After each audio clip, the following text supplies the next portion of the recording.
හරි එතකොට අපි පද්ධති සංවර්ධන ජීවන චක්‍රය ගැන කතා කරා සිස්ටම් ඩෙවලොප්මන්ට් ලයිෆ් සයිකල් එකකට. එතකොට ළමයි දැන් මෙතනදී කතා බහ කරලා තියෙන්නේ මේ SDLC එක භාවිතා කරලා තියෙන මොඩල්ස් නැත්නම් ආකෘති මොනවාද කියන එක. right?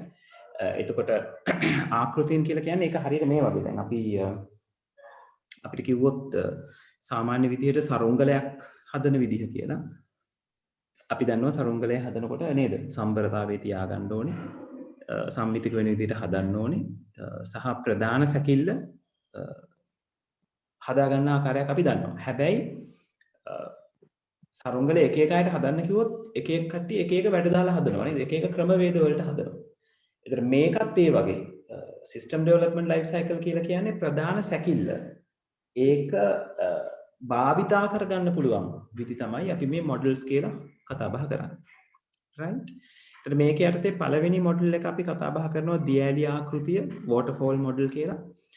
මේ දියඇලි ආකෘතිය තමයි සාමාන්‍යයෙන් මේ SDLC වල පරණම ආකෘතිය කියලා සලකා බලන්න. right? එතකොට මෙතනදී අපි අර පද්ධති සංවර්ධන ජීවන චක්‍රයේ කතා බහ වෙච්ච පියවර ඔක්කොම ටික කතා බහ වෙනවා. මේක 1970 W.W. Royce කියන පුද්ගලයා විසින් තමයි මේක ඉදිරිපත් කරන්නේ.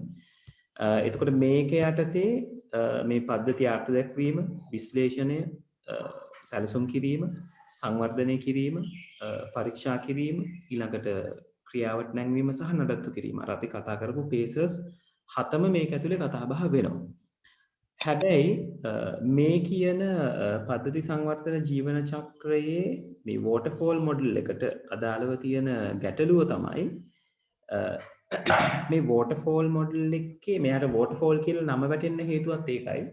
දැන් දියඇල්ලක සාමාන්‍යයෙන් වතුර ඉහළ තැනක ඉඳලා පහළ තැනට වැටෙනාන් පස්සේ නැවත ඉහළට ගලා යාමක් සිද්ධ වෙන්නේ නැහැනේ. ඒතර මේකට වෝටර්ෆෝල් කියලා නම වැටෙන්නේ තොන්න ඔය ඒ ස්වභාවය නිසා.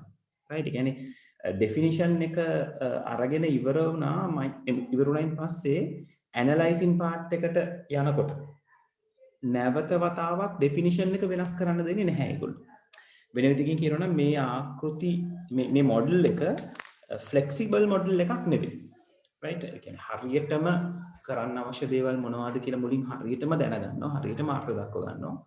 ඊට පස්සේ ඒකට අදාළව ඇනලයිස් කිරීම කරනවා. ඒකට අදාළව ඩිසයින් කිරීම කරනවා. ඒ වගේම තමයි එක පියවරක් ඉවර වුණාම තමයි මේක ඊළඟ පියවර ආරම්භ කිරීම සිද්ධ කරන්නේ. කියන්නේ ඩෙෆිනිෂන් එක සම්පූර්ණයෙන් ඉවර වෙලා පද්ධතිය අර්ථ දක්වගෙන ඉවර වුණායින් පස්සේ ඊට පස්සේ ඇනලයිස් පාර්ට් එක පටන් ගන්නවා. ඇනලයිසින් සම්පූර්ණයෙන් ඉවර වුණායින් පස්සේ තමයි ඩිසයිනින් පාර්ට් එකට යන්නේ. right? අතරමඟ ආරම්භ කිරීමක් හෝ නැවත හැරීමක් සිද්ධ වෙන්නේ. ඉතින් මේ වගේ ආකෘතීන් ගොඩාක් වෙලාවට කියන්නේ එහෙම ස්වභාවයක් තියෙන ආයතන පැත්තට මේ ආකෘතිය භාවිත කරන උදාහරණයක් විදිහට අපි මිලිටරි සර්විස් එකක් එක්ක වැඩ කරනවා නම් යුද්ධමය එයා ෆෝසස් වල කට්ටියත් එක්ක වැඩ කරනකොට ගොඩාක් වෙලාවට මේ වෝටර්ෆෝල් මොඩල් එක භාවිත කරනවා ඒ ප්‍රොජෙක්ට්ස් යවන්න. මොකද ඒගොල්ලෝ එකලන්ට හරියටම කෙරෙන්න ඕනේ මොනවද කෙරෙන්නේ මොනවද කියන එක ස්පෙસિෆිකලි ඕනේ ඒ දේවල් ඒ කාලගාමය තුළදී ඒ දේවල් නිර්මාණය වෙලා අවසන් වෙන්න ඕනේ. ඒකට එහෙම කියන්නේ ක්ලයන්ට් ඒ විදිහ නම් ඒකට ගැලපෙන විදිහට අපිට වෝටර්ෆෝල් මොඩල් එක භාවිත කරන්න පුළුවන්. හැබැයි සමහර ලාට මේක කෝපරේට් වර්ල්ඩ් එකට කියන්නේ ව්‍යාපාර ලෝකයට ගැලපෙන්නේ නැති වෙන්න පුළුවන්. මොකද ව්‍යාපාර ලෝකයේදී කවුරු හරි කෙනෙක් ඇවිල්ලා තමන්ගේ අවශ්‍යතාවය කියලා දෙයක් හදාගන්නකොට එයාට යම් යම් වමනාවන් මත ක්ලයන්ට්ගේ පැත්තෙන් යම් වෙනස් කිරීම එන්න පුළුවන්. ඊළඟට යූසර්ගේ කියන්නේ ප්‍රොජෙක්ට් ටීම් එක පැත්තෙන් යම් වෙනස් කිරීම සිද්ධ කරන්න වෙන්න පුළුවන්. නමුත් වෝටර්ෆෝල් මොඩල් එකේදී ඒකට ඉඩකඩ නැහැ. කියන්නේ ඒකට ඉඩකඩ අහුරලා තියෙන්නේ. එතකොට මේක මේ වගේ ආකෘතියක් ගැලපෙන්නෙම හරියටම Tamanට අවශ්‍ය දේ මොකක්ද කියලා නිවැරදිව හරියාකාරව හරියටම මිම්මට දේවල් කියන්න පුළුවන් ක්ලයන්ට් කෙනෙකුට සහ ප්‍රොජෙක්ට් ටීම් එකකට පමණයි. right? ඊට පස්සේ මේකේ අවසාන ප්‍රොඩක්ට් එක දකින්න හම්බෙන්නේ ඉම්ප්ලිමන්ට් ටෙස්ටිං කියන තැනදී තමයි ක්ලයන්ට් දකින්න හම්බෙන්නේ. ඊට කලින් දකින්න හම්බෙන්නේ නැහැ. එතනදී ටෙස්ට් කරලා ඒ අදාළ විදිහට ඒක ඇක්සෙප්ට් කරනවද රිජෙක්ට් කරනවද කියන දේවල් ටික සිද්ධ වෙනවා. right? ඊළඟට තියෙනවා සර්පිල ආකෘතිය කියලා. right spiral model කියලා අපි කියනවා. මේ සර්පිල ආකෘතිය හරිම ප්‍රසිද්ධයි මේ risk analysis පැත්තෙන්. right ඒ කියන්නේ ඕනම වැඩක් කරනකොට ඒ වැඩේට අදාළව අපිට තියෙනුනේ risk analysis එකක්. මොන වගේ අවදානමක්ද අපි මේ ගන්න කියන එක ගැන. right දැන් ඔයගලන්ගේ විභාගයට ඔයගොල්ලෝ උත්තර ලියනකොටත් ඊළඟ විභාගයට සූදානම් වෙනකොටත් ඔයගලන්ට risk analysis එකක් තියෙන්න ඕනේ. අපි මොන විදිහේ තත්ත්වයකටද සූදානම් වෙන්නේ?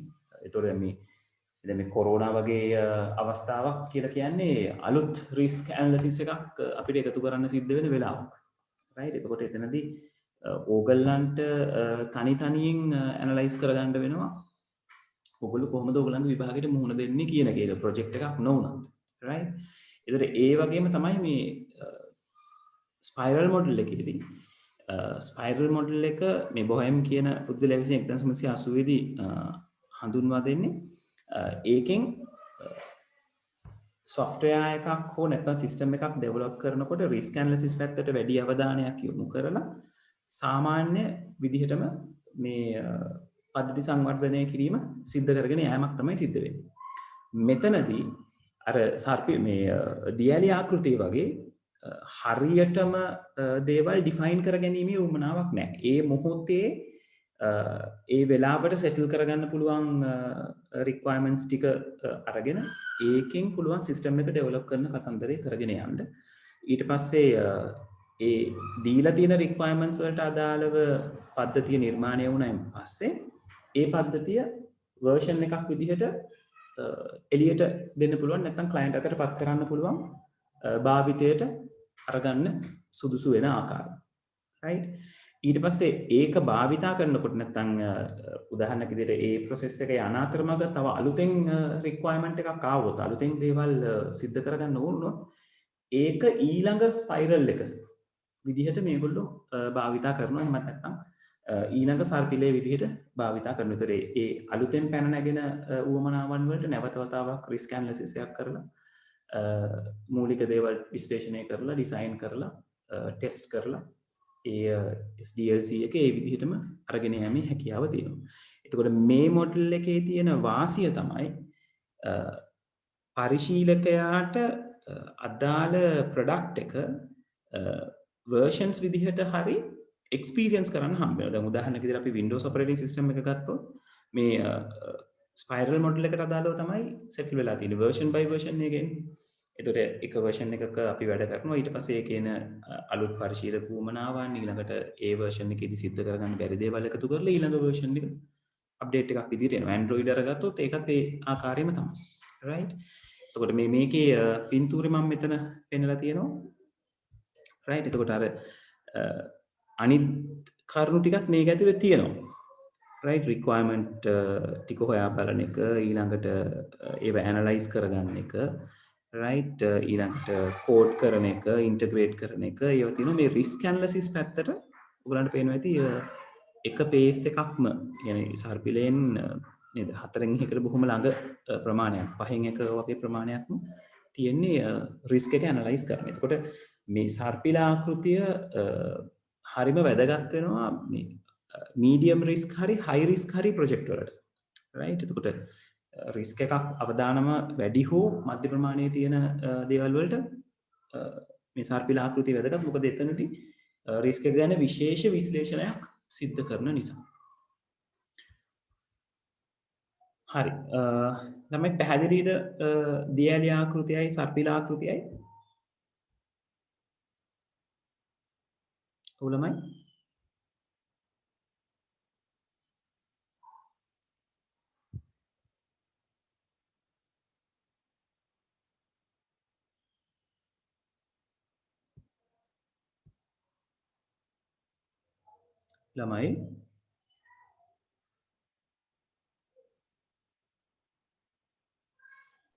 ඇයි right හරි ඊළඟට අපිට කතා බහ කරන්න තියෙන්නේ මේ agile method එක සුචල්‍ය ආකෘතිය කියලා right. එතකොට මේ agile method එකේදී භාවිතා වෙන ක්‍රමවේදය තමයි ඒක අතර ස්පයිරල් එකට සමීපයි.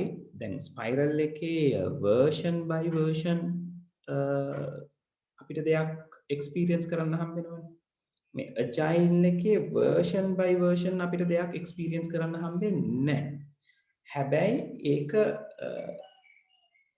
කියන්නේ ඒ මොහොතේට තියෙන අවශ්‍යතාවන් ටික හඳුනගෙන ඒකට අදාළව නිර්මාණය කිරීම කරනවා.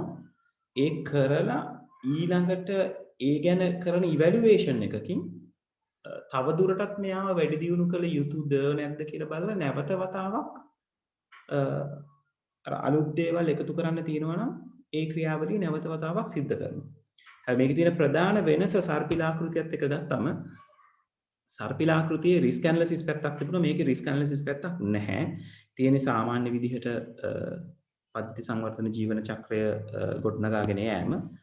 right? එතකොට මේ පින්තූරෙන් පෙන්නලා තියෙන්නේ ඔය agile method එක නැත්නම් සුචල්‍ය ආකෘතිය කියන එක. එතකොට මේ එක මුද්දකට අපි කියනවා ස්ප්‍රින්ට් එකක් කියලා. right? එතකොට මේ ස්ප්‍රින්ට් එකක් කරලා ඉවර වෙලා බලනවා ක්ලයන්ට්ගේ වමනාව ඉෂ්ට වෙලාද කියලා. එහෙම වෙලා නැත්නම් ඊට පස්සේ අඩුපාඩු ටික නැවත හදාගන්න තව ස්ප්‍රින්ට් එකක් සිද්ධ කරනවා. එතකොට එතනදිත් අර කලින් තිබ්බ පියවර ටිකම අවදි ටිකම සිද්ධ වෙනවා. ඒ කියන්නේ අලුත් කියන්නේ ඇඩ් වෙලා නැති දේවල් වලට නැත්නම් අලුතෙන් ඉදිරිපත් වෙලා තියෙන දේවල් වලට ප්ලෑන් කරනවා, ඩිසයින් කරනවා, ඒක බිල්ඩ් කරනවා, ටෙස්ට් කරනවා සහ රිවිව් කරනවා. right? ඔය විදිහට ස්ප්‍රින්ට්ස් කීපයක් යනකොට අර ක්ලයන්ට් අවශ්‍ය වෙන මොඩල් එක එයාට ගැලපෙන පරිදි නිර්මාණය වීමක් සිද්ධ වෙනවා. ඒතර මේ මොඩල් එක ගොඩාක් වෙලාවට software development වලදී පාවිච්චි කරනවා බොහොම සුලභව. මොකද මේක හරි flexible. ඒ කියන්නේ client ගේ පැත්තටත් මේක flexible, project team එක පැත්තටත් මේක flexible. මොකද ඒ දෙකොල්ල අතර තියෙන අවබෝධයත් එක්ක වඩා හොඳ සිස්ටම් එකක් එළියට දීමේ හැකියාව තියෙනවා agile method එකේ. හැබැයි ගත වෙන කාලය වැඩි වෙන්න පුළුවන්. right? මොකද sprint එකෙන් sprint එක ගත කරන්න තියෙන නිසා. හරි, ඊළඟ ටයිප් එක තමයි ප්‍රොටෝටයිපින් කියලා කියන්නේ. දැන් මේකේ සිංහල වචනය ගත්තොත් නේද මූලාකෘතිකරණය. ඒ මූලාකෘතිකරණය කියන එක නේද අපිට ඔගොල්ලෝ පොඩි කාලේදී මේක කරලා තියෙනවා මේ මට්ටමින් නොවුණා. ඔගොල්ලෝ ගොඩාක් වෙලාවට මොනවා හරි දෙයක් හදන්න ගියාම ස්ට්‍රක්චර් එකක් නේ මේ හදන්නේ නේද? ගොඩක් වෙලාවට ආකිටෙක්චර්ස් වලට දෙයක් බාර දුන්නම ගේක ප්ලෑන් එකක් ඇඳලා දෙන්න කියලා. ගොඩක් වෙලාවට ඒගොල්ලෝ එක 3D ආකාරයට නිමවල පෙන්නනවා. නැත්තම් කාඩ්බෝඩ් වලින් මෙන්න මෙහෙමයි වැඩේ සිද්ධ වෙන්නේ කියන එක ගැන අයිඩියා එකක් ඒ වැඩේ පවරන කෙනාට ලබා දෙනවා.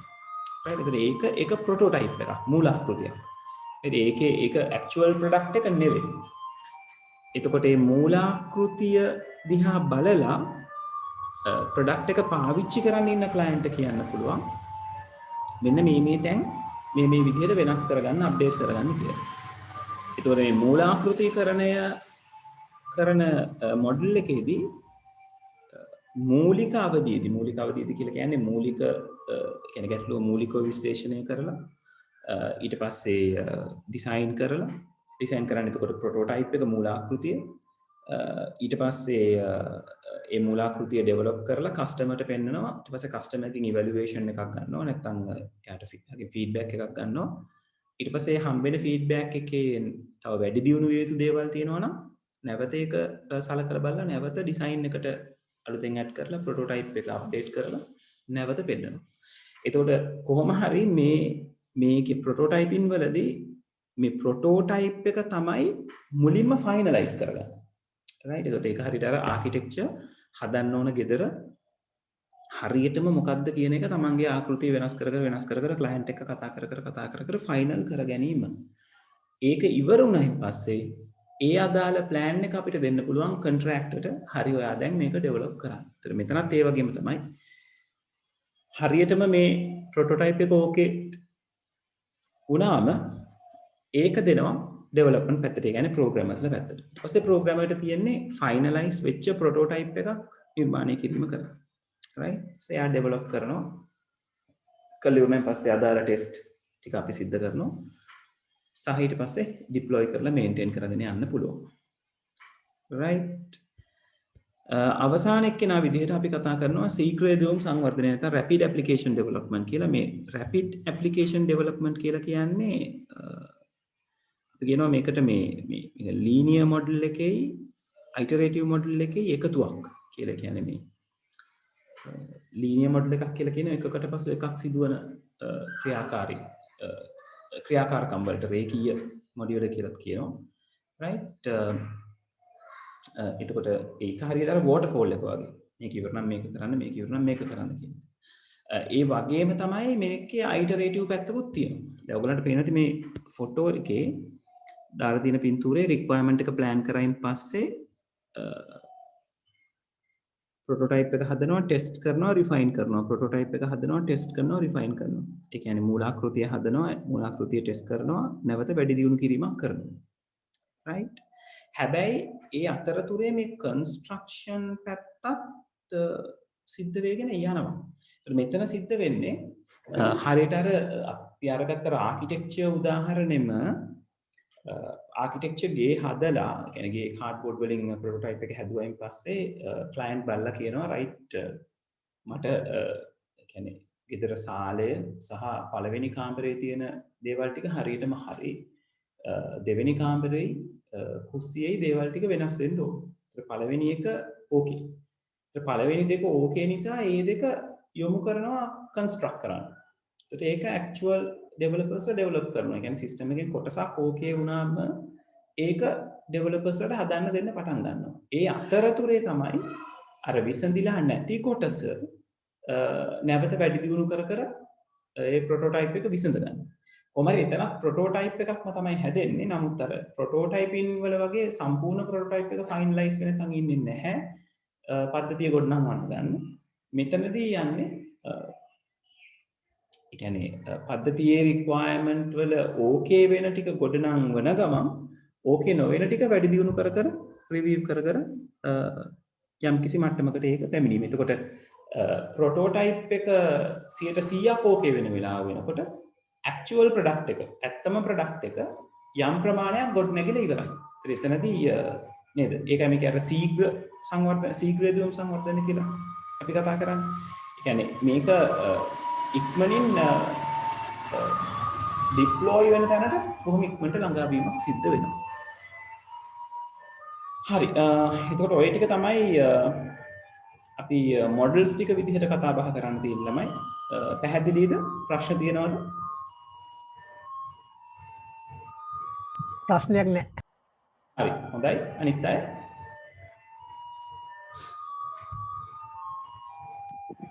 ප්‍රශ්නයක් නැහැ සර්. හරි. right. ගැටලු තියෙන කට්ටිය ඉන්නවා නම් අහන්න. අපි ඊළඟට යමු පාඩමේ අන්තිම කොටසට. ඒක අන්තිම කොටසේ අපි කතා බහ කරන්නේ මේ COTS products ගැන. right. නැත්නම් පෙරනිමි පැකේජ් ගැන.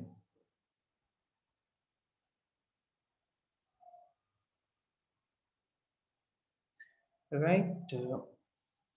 මේ වාණිජ පෙරනිමි පැකේජ් නැත්නම් commercial off the shelf කියලා අපි කතා කරන්නේ. COTS කියලා අපි කෙටියෙන් කියනවා. මේ කතා බහ කරන්නේ දැන් අපි පාඩමේ වැඩිම හරියක් කතා බහ කරේ ක්ලයන්ට් කෙනෙක්ගේ උවමනාව මත පද්ධතියක් නිර්මාණය කරගන්නේ කොහොමද කියලා. ඒක හරියට අර අපි ටේලර් ෂොප් එකකට ගිහිල්ලා අපේම මෙෂර්මන්ට් දීලා අපිටම ගැලපෙන ෂර්ට් එකක් මහ ගන්නවා හා සමානයි. මේ වාණිජ පෙරනිමි පැකේජ් කියලා කියන්නේ අපි ෂොප් එකකට ගිහිල්ලා ෂොප් එකේ තියෙන ඇඳුමක් අපි ෆිට ඕන් කරලා බලලා අපිට ගැලපෙනවා නම් ඒක අපි අරගන්නවා හා සමානයි. right. එතකොට සමහර වෙලාවට අපි ඒ ගන්න ඇඳුම අපේ ඇඟට 100%ක්ම ෆිට නොවෙන්න පුළුවන්. right. නමුත් අපි ගන්න අපේ බෙස්ට් ෆිට් එක කියලා අපි කියනවා. හොඳටම ෆිට වෙන. ඒක 100%ක් ඕකේ වෙන්න පුළුවන්. නමුත් හොඳටම සෙටල් වෙන ඇඳුම. එතකොට මෙතනදී යන්නේ මෙතන යන්නේ ඔය හා සමානම ක්‍රියාවලියක් තමයි. මේ වාණිජ පෙරනිමි පැකේජ් කියලා කියන්නේ මේ දැනටමත් මාකට් එකේ නිෂ්පාදනය කරලා තියෙන සිස්ටම්ස්. right? එතකොට මේකේ තියෙන වැදගත්කම තමයි මේ වාණිජ පෙරනිමි පැකේජ් එකක් මූලිකව තව කෙනෙකුට ලොකු මුදලක් වියදම් කරලා පුද්ගලිකව වියදම් මේ ලොකු මුදලක් වියදම් කිරීමේ උවමනාවක් ඉන්නේ නැහැ.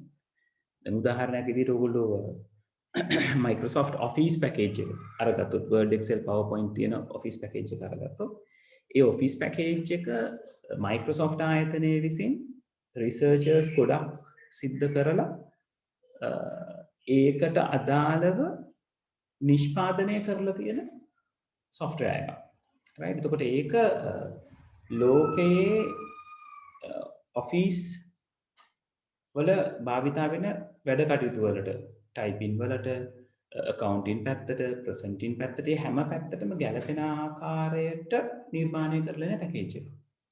ඒ වෙනුවෙන් Microsoft ආයතනයේ ලොකු වියදමක් දරනවා, ලොකු රිසර්ච් එකක් කරනවා සහ ලොකු developing team එකක් එක්ක ඒ system එක build up කරනවා. right? එතකොට එහෙම නිෂ්පාදනය කරලා ඒගොල්ලෝ ඒක වෙළඳ පොළ වෙත ඉදිරිපත් කරනවා. එතකොට ඕනම කෙනෙකුට ගිහිල්ලා ඒ අදාළ මුදල ගෙවලා ඒ ප්‍රොඩක්ට් එක මිලදී ගැනීමේ හැකියාව තියෙනවා. right? ඒ වගේම තමයි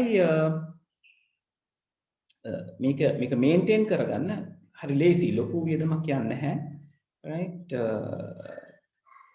අපි අමතරව දේවල් එක්කහු කරගන්න ගියොත්, කන්ෆිගර් කරගන්න ගියොත් සමහරලාට අපිට හිතනවට වඩා වියදමක් සෙටල් වෙන්න පුළුවන්. ඒ කියන්නේ වර්ඩ් වලට ඔයාගේම අදාළ කොටසක් එකතු කරගන්න ගියොත් ඔයාට හිතන්න බැරි නැත්තම් ටිකක් සැලකිය යුතු වියදමකට ලක් වෙන්න පුළුවන්. right? ඒ වගේම තමයි මේක කමර්ෂල් ප්‍රොඩක්ට් එකක් නිසා, ඒ කියන්නේ ආයතනයක් විසින් ඉදිරිපත් කරන ප්‍රොඩක්ට් එකක් නිසා අපිට ඕන විදිහට දේවල් එකතු කර ගැනීමත් ඒ තරම් පහසු වෙන්නේ නැහැ. right? එතකොට මේකේ තියෙන වාසි සහ අවාසි ගැන කතා බහ කරලා තියෙනවා. වාණිජ පෙරනිමි පැකේජ් වල වාසි විදිහට මේක මේ සිරස් සහ තිරස් වෙළඳපොළ සඳහා නිර්මාණය කරන ලද විසඳුම් කියලා අපිට උගන්වනවා. එතකොට මේ සිරස් සහ තිරස් කියලා කිව්වම මේක මාකටිං පැත්තට අදාළව නැත්නම් බිස්නස් පැත්තට අදාළව කතා බහ කරන ටර්ම් එකක්.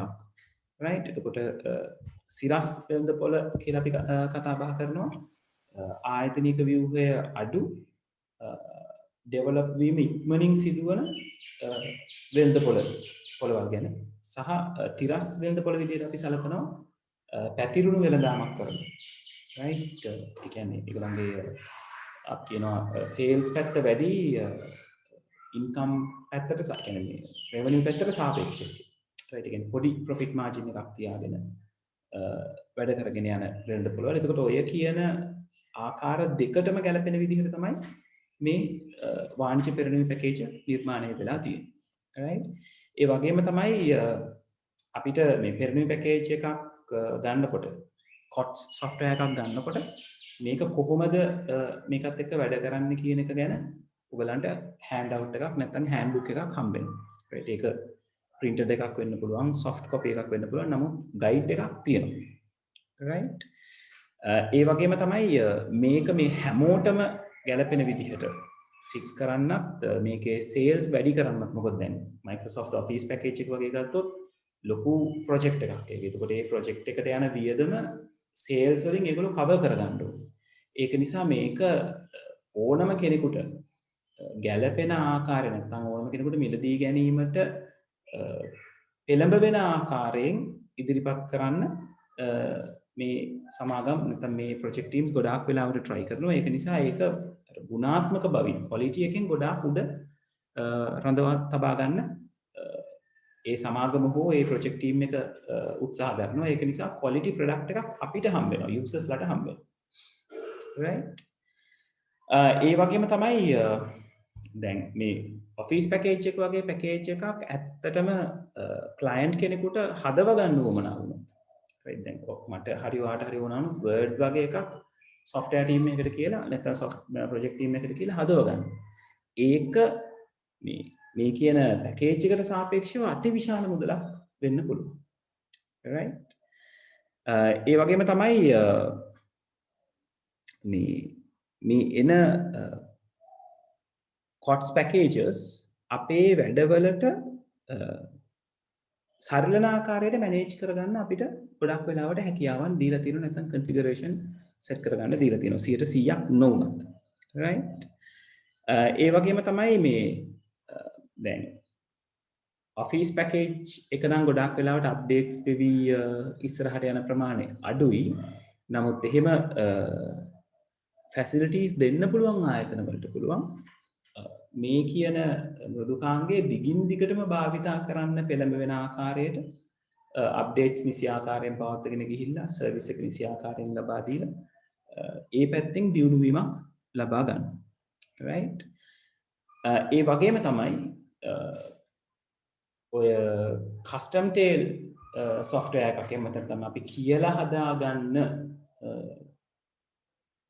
මෘදුකාංගයකට වඩා ඉක්මනට මේ පෙරනිමි පැකේජ් ක්‍රියේට් කරගන්න පුළුවන් මොකද ඒකට ඉන්වෝල්ව්මන්ට් එක වැඩි ඒක මුලදී සිද්ධ වෙලා තියෙන දෙයක් නැවත වතාවක් අලුත් කිරීමක් තමයි එතෙන්ද සිද්ධ වෙන්නේ කියන්නේ මොන ඒක දැන්ටමත් භාවිතා වෙවි තියෙන දෙයක් නේ ඒක අප්ඩේට් වීමක් හෝ නැවත භාවිතා වීමක් තමයි සිද්ධ වෙන්නේ එතකොට සාපේක්ෂව අපිට මේකට ගත කරන්න වෙන කාලය ප්‍රොජෙක්ට් ටීම් එකට ගත කරන්න වෙන කාලය සාපේක්ෂව අඩුයි right ඒක ඔය කියන වාසි ටික ගැන අපිට කතා බහ කරන්න පුළුවන්.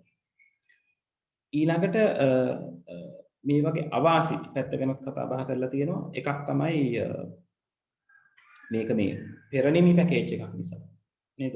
already හදලා ඉවර වෙච්ච පැකේජ් එකක් නිසා අපිට සමහර වෙලාවට කවදාවත් භාවිතා කරන්න නැති දේවල් මේ පැකේජ් එක ඇතුලේ අඩංගු වෙන්න පුළුවන්. දැන් උදාහරණයක් විදිහට ඕගොල්ලෝම අරගත්තොත් නේද Word මම හිතනවා හැමෝම එක්ස්පීරියන්ස් කරලා ඇති කියලා. ඒතර Word වල අපි වැඩක් කරගෙන යනකොට tools කීයෙන් කීයද අපි පාවිච්චි කරන්නේ. right? සමහර tabs වලට අපි visit කරන්නෙම නැති වෙන අවස්ථාවන් තියෙනවා. right? ඒතකොට නමුත් අපි පෙරනිමි පැකේජ් එක මිලදී ගන්නකොට ඒ අපි කවදාවත්ම භාවිතා කරන්නේ නැති ටිකටත් අපි මුදලක් ගෙවලා තමයි අරගෙන තියෙන්නේ. right? ඒ වගේම තමයි මේක ප්‍රැක්ටිස් කරගන්න කෙනෙකුට නැත්නම් මේක මේ මුළු සිස්ටම් එකම නිවැරදිව දැනගන්න කෙනෙකුට විශාල කාලයක් ගත වෙන්න පුළුවන්. right? ඒ වගේම තමයි දැන් මේ COTS packages මම අර කලින් කිව්වා වගේ අර කඩෙන් ගන්න t-shirt එක අපේ ඇඟට සම්පූර්ණයෙන්ම fit නොවෙන්න පුළුවන්. එතකොට ඒක අපිට ඌමනා පරිදි වෙනස් කිරීම වලට භාජනය කරන්න හැකි වෙන්න පුළුවන්. right? එතකොට එහෙම කරලා ඒක සම්පූර්ණයෙන්ම අපේ වුමනාව තැනට අරගෙන එන්න අමාරුයි. මොකක් හරි මැද තැනකට එන්න වෙනවා. right අපි පහලට කතා කරන ඕක මේ ව්‍යාපාරික තියෙන gap එක ඇනලයිස් කරනවා කියලා. right එතකොට අපි ඇත්තටම වැඩක් කරගෙන යනකොට ඒ වැඩේටම ගැලපෙන විදිහට software එකක් හැදුවොත් අපේ වැඩේට පහසුවක් සිද්ධ වෙන්නේ. නමුත් COTS package එකක් ගත්තම සමහර විට යම් දේවල් අපේ කස්ටම් ටේලර්ඩ් software එක වගේ නැත්නම් අපි කියලා හදාගත්ත software එක වගේම සිද්ධ කරගන්න බැරි වෙන්න පුළුවන්. gap එකක් ඇති වෙන්න තිබෙන්න බොහෝ ඉඩ කඩ තියෙනවා. right? ඊළඟට ඔය සම්මත ව්‍යාපාරික යෙදුම් වල වාසි කියලා අපි කතා කරලා තියෙන්නේ මේ traditional මේ SDLC වලට අදාළව ඒ කියන පියවරන් ටිකේ ගිහිල්ලා ක්ලයන්ට් කෙනෙක් හදාගන්න මෘදුකාංගයක් සම්බන්ධව. right? එතකොට සම්මත ව්‍යාපාරික යෙදුම් වල තියෙන වාසි තමයි අර හරියට ඒක මම කියවනේ අර අපේම මෙෂර්මන්ට්ස් දීලා අපිටම මහ ගන්න ෂර්ට් එකක් වගේ කියලා. එතකොට ඒතනදී අපේ ඕගනයිසේෂන් එකේ මොනා හරි දෙයක් තියෙනවද ඒකේ සිදුවන දේවල් වලට අදාළව පමණයි ඒක මැනේජ් කරගන්න තියෙන්නේ. right?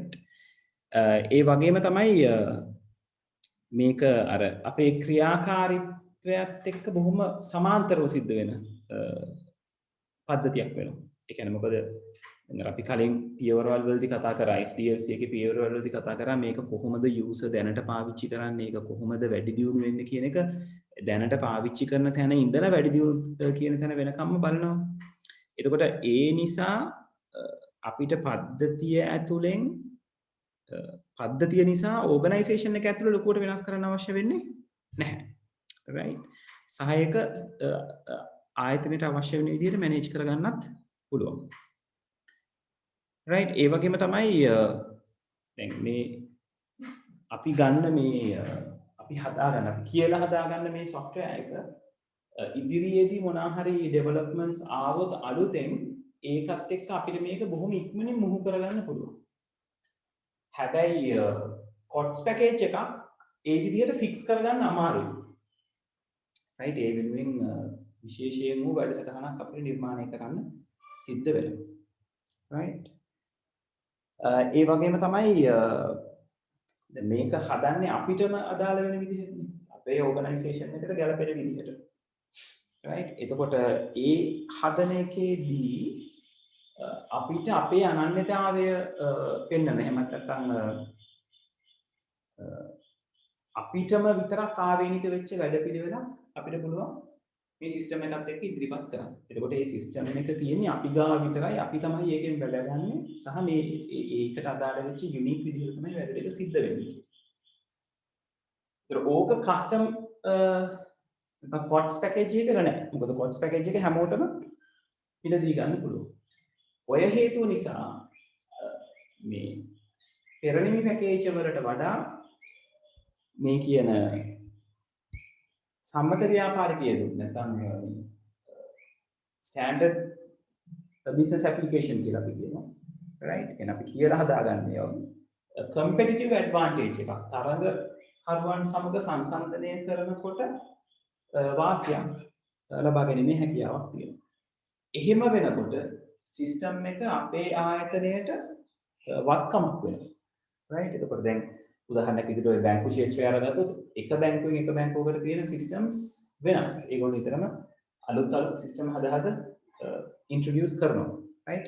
එතකොට ඒ බැංකුවට තියෙන ඒගොල්ලන්ට අනන්‍ය වෙන ඇප් එක හෝ තියෙන සිස්ටම් එක ඒක ඒගොල්ලන්ට ශක්තියක්. ඒගොල්ලන්ගේ වත්කමක් විදිහට ඒගොල්ලෝ ඒක සලකනවා. right? අපිට මේකේ ආවාසි විදිහට කතා කරන්න පුළුවන් එකම දේ තමයි මේ වගේ ක්‍රියාවලියක් බොහොම මිල අධිකයි. right? අපි දැන් අර මම කලින් කිව්වා වගේ COTS package එකකට අදාළව මිලදී ගන්න Word වගේ software එකක් අපි විසින් නිර්මාණය කරන්න ගියොත් නැත්නම් අපි වාර දුන්නොත් නිර්මාණය කරන්න කියලා ඔය තරම් ඉක්මනට සහ අපි ඔය වර්ඩ් මිලදී ගන්නවා වගේ අඩු මුදලකට ඒක සිදු කරන්න බෑ කිසිසේත්ම. right? ඒත් ඔය දේවල් ටික අපි කතා කරනවා මේ සම්මත ව්‍යාපාරිකයේ දුන්වල අවාසි හැටියට. හරි පැහැදිලිද මෙතනට වෙනකම්? කන්ෆර්ම් කරන්න කට්ටිය.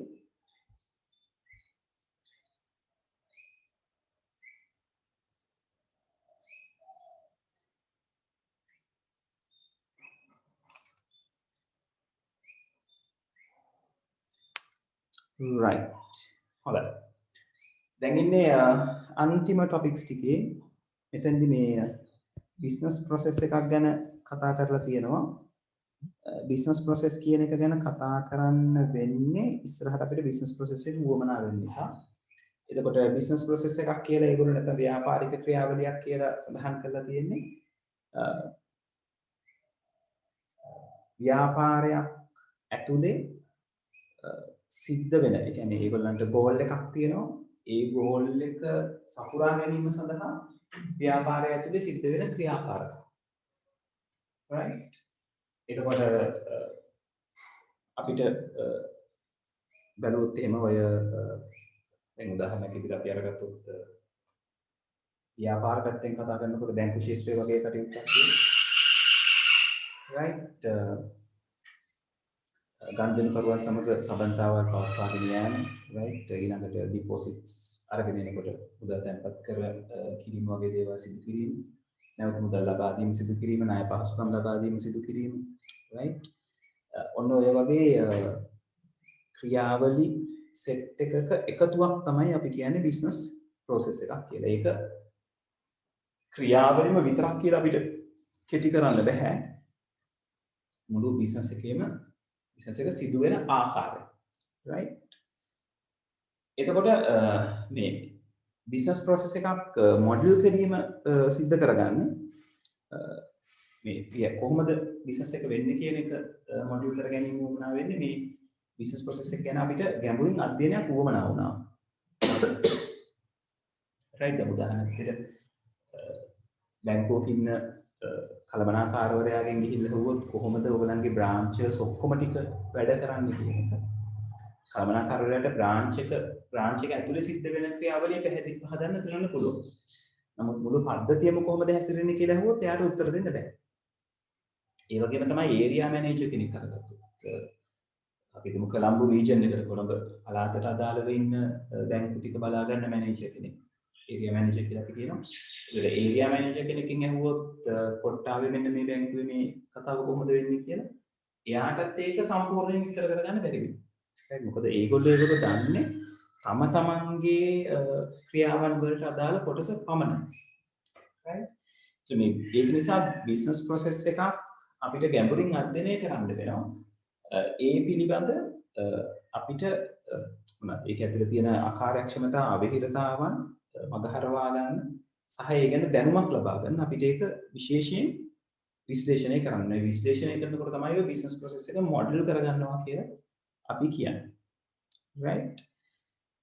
ඉතින් මේ පහළ කතා බහ කරලා තියෙනවා ඔකේ අවශ්‍යතාවන් ටික වැඩ කිරීමේ වර්තමාන ආකාරය පිළිබඳ අවබෝධය හා විශ්ලේෂණය ප්‍රතිනිර්මාණය කිරීම හා වැඩි දියුණු කිරීමට වැඩ කිරීමේ සම්මත ආකාර ගොඩනැගීම හා ආකෘති යොදාගත හැකි වීමට නව සේවා දායකින් පුහුණු කිරීමට වෙනත් කණ්ඩායම් හා බාහිර ආයතන සමග සංනිවේදනය කිරීමට. right? ඔය කියන උවමනාවල් අපිට බිස්නස් ප්‍රොසෙස් එකක් මොඩල් කර ගැනීම නිසා සිදු කරගන්න පුළුවන්. මෙන්න මේ බිස්නස් ප්‍රොසෙස් එක මොඩල් කරගන්න එකේ එක පැහැදිලි උවමනාවක් අපිට මෙතනදී කතා කරන්න පුළුවන්. මෙතනදී අපි කතා කරන්නේ කොට් සිස්ටම් එකක් මිලදී ගන්න. ඒ කියන්නේ කස්ටම් මේඩ් software එකක් නෙවෙයි. off the shelf system එකක්. right? එහෙම එකක් මිලදී ගැනීම සිද්ධ කරනකොට මම අර අපි කලින් කතා වුණානේ වාසි සහ අවාසි කතා වෙනකොට off the shelf software එකක්. ඒ කියන්නේ පෙරනිමි පැකේජ් එකක්. හරියටම බිස්නස් එකේ සිද්ධ වෙන ක්‍රියාවලිය ටිකට අදාළවම ෆික්ස් නොවෙන්න පුළුවන් කියලා. right? එතකොට මේ විශ්ලේෂණය ව්‍යාපාර ක්‍රියාවලිය පරතර විශ්ලේෂණය ඉදිරිපත් කරනවා අපි මිලදී ගන්න ඉන්න සිස්ටම් එකයි දැනට යන බිස්නස් ප්‍රොසෙස් එකයි අතර වෙනස කොහොමද කියන්නේ. right? කොච්චර ගැප් එකක් කොච්චර පරතරයක් තියෙනවද කියන්නේ.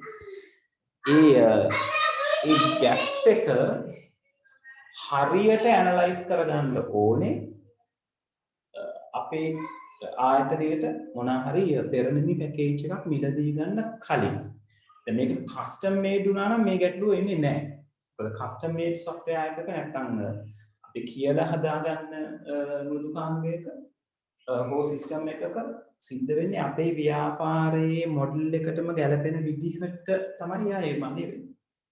නමුත් අලුත් දේවල් විදිහට නැත්තම් යම් කිසි දෙයක් මේ බිස්නස් එකට ඉදිරිපත් වුණොත් කොට්ස් පැකේජ් එකක් විදිහට එතනදී කොට්ස් පැකේජ් එක 100% බිස්නස් ප්‍රොසෙස් එකට ගැලපෙන්නේ නැති නිසා කොතනින්ද වෙනස් වෙන්න ඕනේ මොන විදිහටද වෙනස් වෙන්න ඕනේ මොන කාර්යයන්ද අලුත් සිස්ටම් එක සමග සෙටල් වෙන්න ඕනේ කියන දේවල් ටික ගැන සලකා බලන්න වෙනවා.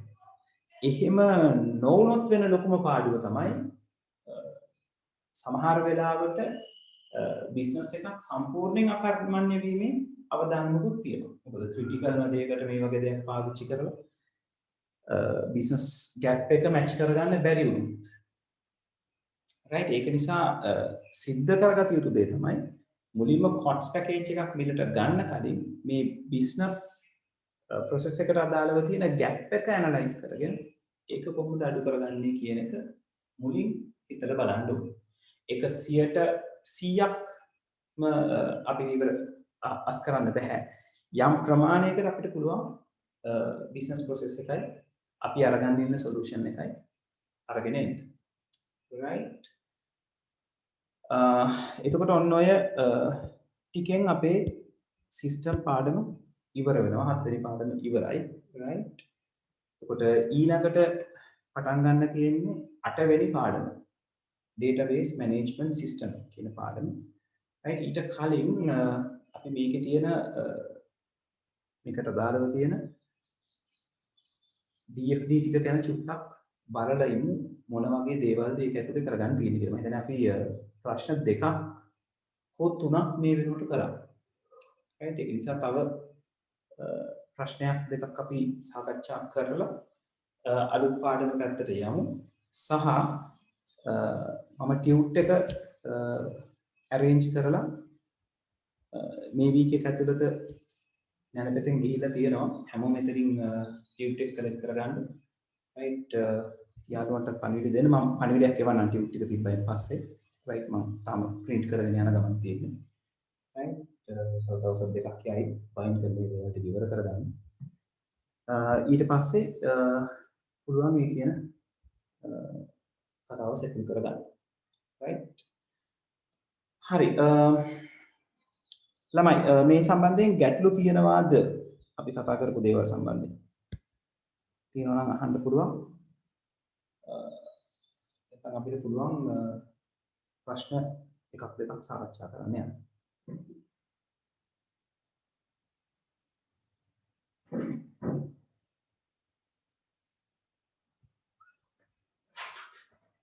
හරි. හොඳයි. right. ළමයි මට පොඩ්ඩක් කන්ෆර්ම් කරන්න අපි මොන ප්‍රශ්න ටිකද කරේ කියන එක අපි 2015 16 කියන ප්‍රශ්න දෙකම කරාද ළමයි? context diagram අඳින ප්‍රශ්න දෙකම සාකච්ඡා කරාද? පොඩ්ඩක් පෙරලා බලන්න. 2015 කාණේ තමයි අර LIPS කියන පුස්තකාල තොරතුරු සැකසීමේ පද්ධතිය කියන එක ගැන අපි කතා කරේ. 15යි 17යි. හරි විහංග right okay. ඒ දෙක කරේ නේ. right. හරි right okay. right okay. හරි. අපි මුලින්ම පොඩ්ඩක් මේ 2016 ප්‍රශ්නේ NUICT කියලා මේකත් context diagram එක සම්බන්ධයෙන් තියෙන ප්‍රශ්නයක්. right? අපි චුට්ටක් නැවත ඒක රිහර්ස් කරගමු. මම මේ ප්‍රශ්න දැන් එවන්නම් group එකට. කට්ටිය පටන් ගන්න. ඕක පැය භාගයක ප්‍රශ්නයක්. පැය භාගයක් යන්නේ නැහැ ඔය වැඩේ කරන්න. right? ඒක නිසා පුළුවන් ඉක්මනට කරමු. මට අපිට එතකොට ඒක පුළුවන් ඉක්මනට සාකච්ඡා කරන්න පුළුවන්. right? මේ එන්නේ 2016 ප්‍රශ්නේ. ඔයාගේ සිංහල මීඩියම් එක ඉංග්‍රීසි මීඩියම් එකක් දාන්න.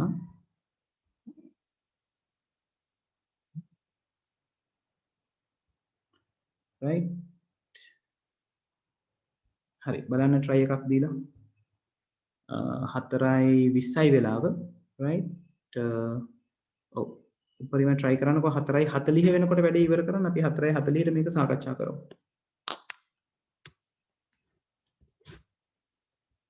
right?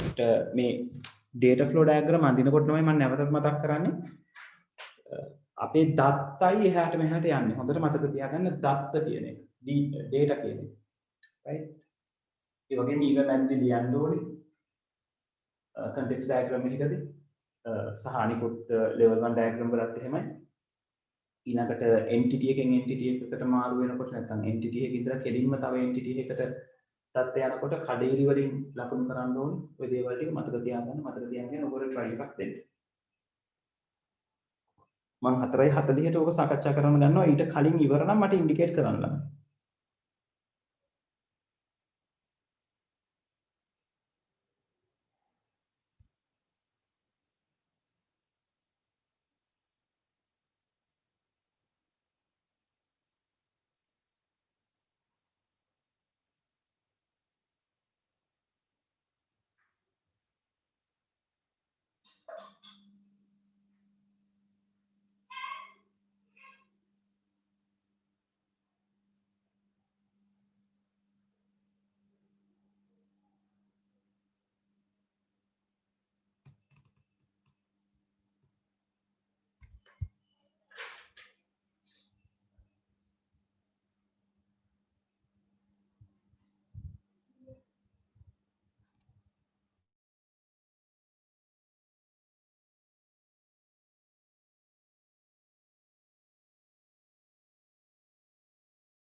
හැමෝම try කරන්න මේක. මොකද මේ ප්‍රශ්නේ විභාගෙදී ඔයගලන්ට බොහොම ඉක්මනට ලේසියෙන් ගොඩ දා ගන්න පුළුවන් වෙනවා. right? ඒක උමනා වෙන්නෙම practice එකම විතරයි.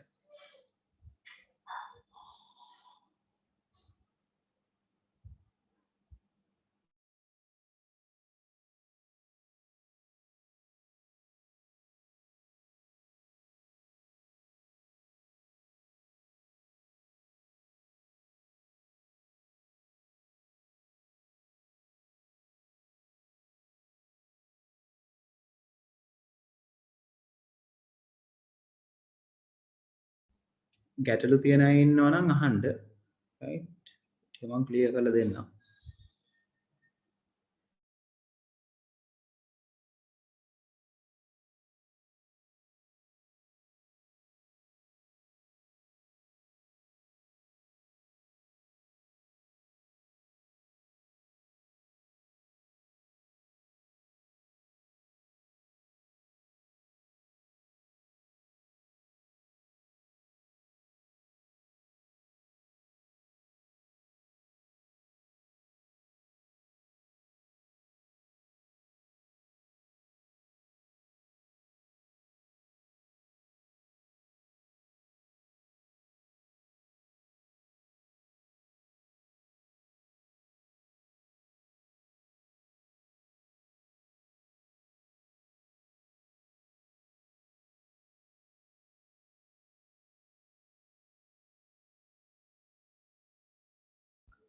right විහංස අහලා තියෙනවා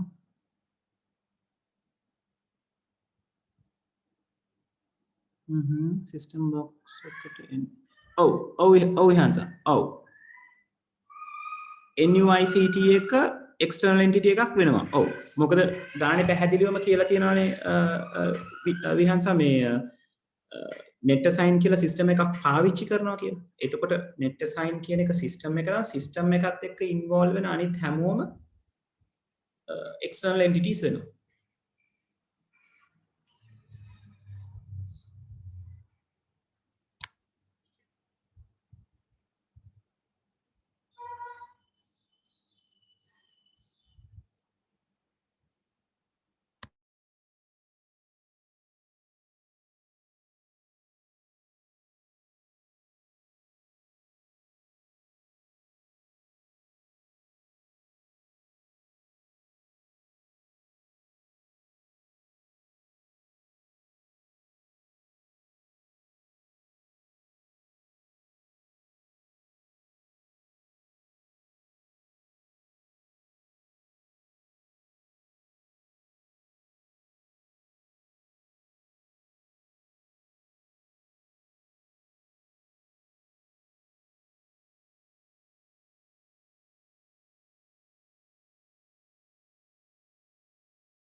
ළමයික විනාඩි 10ක් තියෙනවා ඉවර නම් මට කියන්න.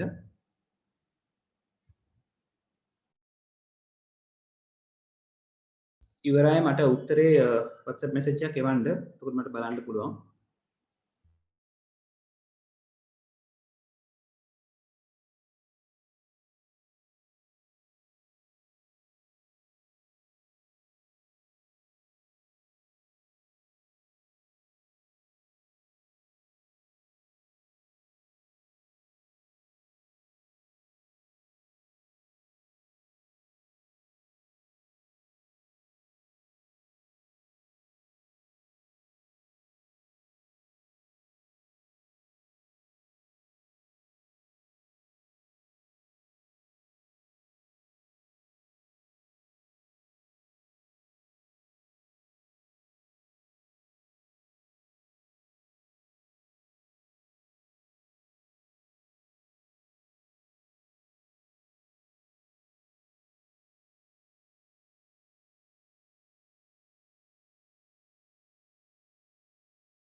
විහංසගේ උත්තරය ආවා බලමු.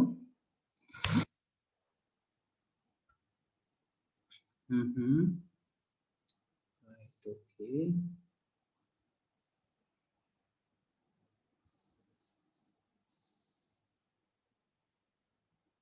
ඔව්. විහංසා ඔක්කොම දේවල් ටික හරියටම හරි එකම එක තැනක් විතරයි මිස් වෙලා තියෙන්නේ. authentication details NUICT එකෙන් net assign පැත්තටත් යන්න ඕනේ දුව. මොකද නැත්තම් net assign එක දැනුවත් වෙන්නේ නැහැනේ examiner student උයි authentication details දෙනකොට ඒවා මොනවාද කියන එක. එතකොට NUICT කියන එක student examiner net assign system එකට කියන තුනටම authentication details දෙනවා. ඒතර දුව දෙකක් දාලා තියෙනවා ඒකේ. NUICT එකේ net assign පැත්තට යන authentication detail එක විතරයි මිස් වෙලා තියෙන්නේ. ඒ ලකුණ විතරයි ඔයාලට අඩු වෙන්නේ. ඒකට 15 වෙනි 14ක් එනවා මේ කරලා තියෙන විදිහට. හොඳයි, very good. right අනිත් පැත්ත කරපුවා ඉන්නවනම් ටක් ගාලා එවන්න තව විනාඩි දෙකකින් මම ප්‍රශ්න සාකච්ඡා කරන්න පටන් ගන්නවා.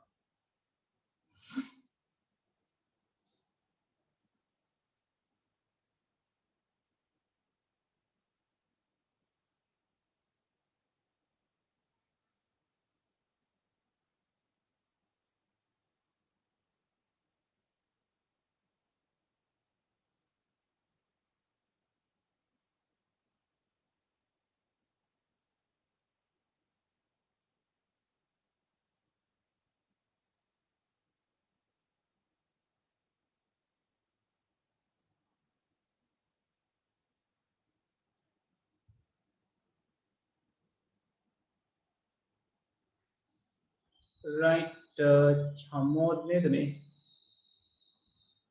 ඔව්. right චමෝද් ඔව් බලමු කොහොමද කියලා. right හරි හරි.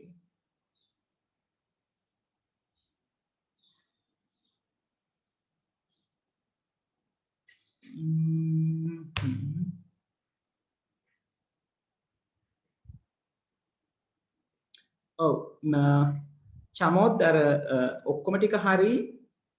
ඔක්කොම ටික කියලා කියන්නේ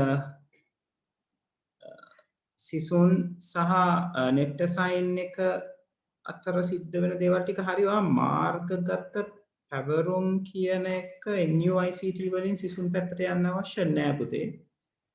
පැවරුම දෙන්නේ පරීක්ෂකවරුන්නේ. එතකොට පැවරුම අරගන්න පුළුවන් සිසුන්ට. ඒ ටික හරි. ඔයාගේ සෙට් වෙලා නැත්තේ හරියට අර authentication detail. ඒ කියන්නේ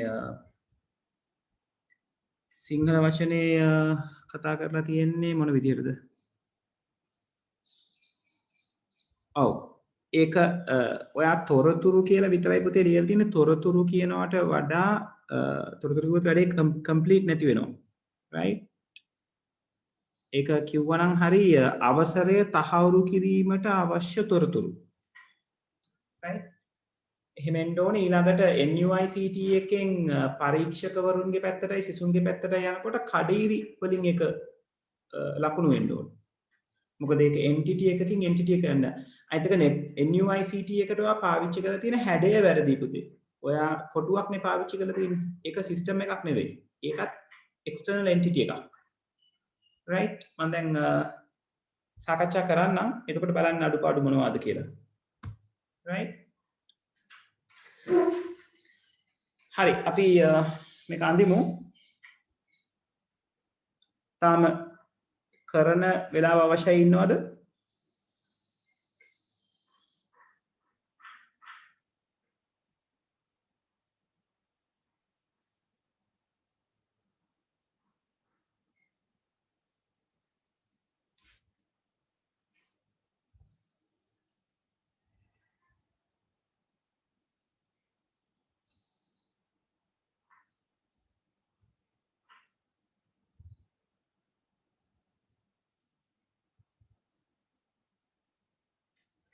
හරි අපි කරන්න පටන් ගමු. එතකොට මෙතෙන්දී පළවෙනි ඡේදයේ පැහැදිලි කරලා තියෙන්නේ මේ මාර්ගගත පැවරුම් කළමනාකරණ පද්ධතියක් තියෙනවා. ඒකට මේ SSADM ප්‍රමිතියට අනුකූල වෙන විදිහට context diagram එක අඳින්න කියන එක. දෙවෙනි ඡේදය තමයි ඇත්තටම කතා බහක් තියෙන්නේ. right එතකොට මේ කියලා තියෙනවා ICT පිළිබඳ ජාතික විශ්වවිද්‍යාලයේ NUICT දුරස්ථ අධ්‍යාපන වැඩසටහන් පවත්වාගෙන යයි. NUICT සිසුන් මාර්ගගත පැවරුම් මගින් අඛණ්ඩව ඇගීමට ලක් කරයි. NUICT සිසුන් පැවරුම් අවපතනය කිරීම ඩවුන්ලෝඩ් හා පිළිතුරුපත් උත්පතනය කිරීම නෙට්සයින් නම් වූ මාර්ගගත පැවරුම් කළමනාකරණ පද්ධතියක් භාවිතා කරයි. right පරීක්ෂකවරුන් පැවරුම් උත්පතනය කිරීමට අප්ලෝඩ් කිරීමට සහ පිළිතුරුපත් අවපතනය කිරීමට නෙට්සයින් භාවිතා කරයි. පිළිතුරුපත් ඇගීමෙන් පසුව පරීක්ෂකවරුන් විසින් ලකුණු නෙට්සයින් තුළට ඇතුළත් කරයි.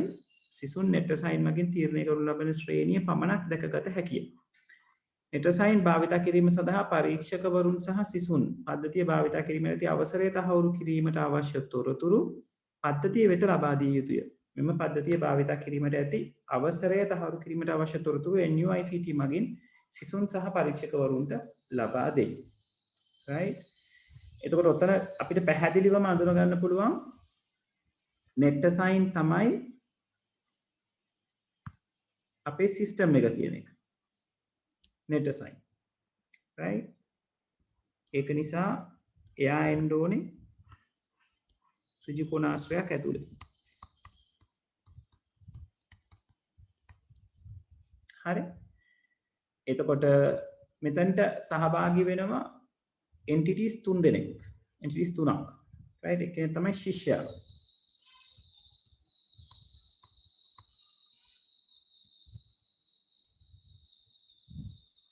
right අනිත් එක්කෙනා තමයි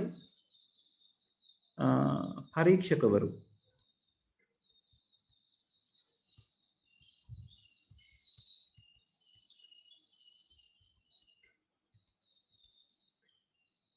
right අනිත් එක්කෙනා තමයි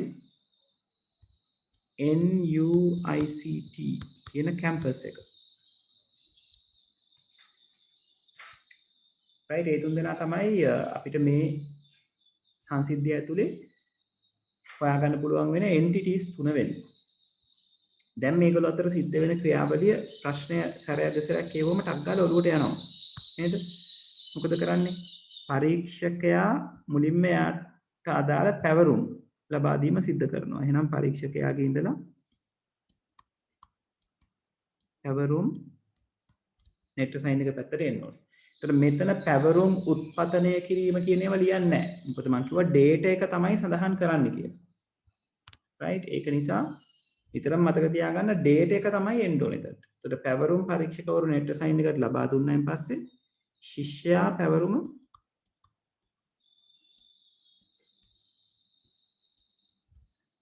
ඩවුන්ලෝඩ් කරගන්න. ඊට පස්සේ ශිෂ්‍යයාට පුළුවන් පිළිතුරු පත්‍රය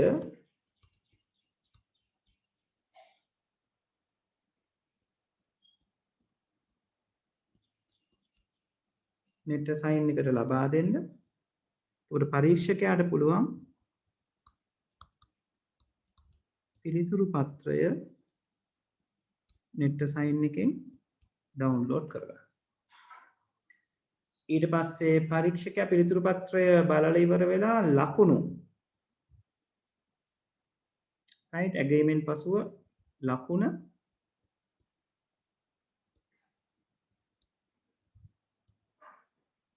පරීක්ෂකයා විසින් නෙට්සයින් වෙත ලබා දෙනවා. නෙට්සයින් වලින් ලබා දීපු ලකුණට අදාළව තියෙන ශ්‍රේණිය තමයි ශිෂ්‍යයාට ලබා දෙන්නේ. ඒක පැහැදිලිව කියලා තියෙනවා. සිසුන්ට නෙට්සයින් මගින් තීරණය කරනු ලබන ශ්‍රේණි පමණක් දැනගත හැකිය කියලා. මේ පැත්තට එන්නේ ශ්‍රේණිය.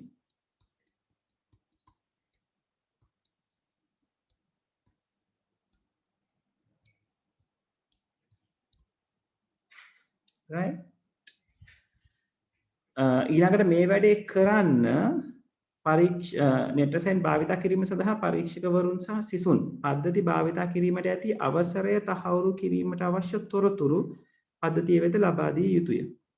right එතකොට අවසරය තහවුරු කිරීමට අවශ්‍ය තොරතුරු දැන් සිංහලෙන් ලිව්වොත් අපිට මේ සම්පූර්ණ ටික ලියන්න වෙනවා. අවසරය තහවුරු කිරීමට අවශ්‍ය තොරතුරු. right මම ඒක මෙතන උඩින් ලියන්නම්.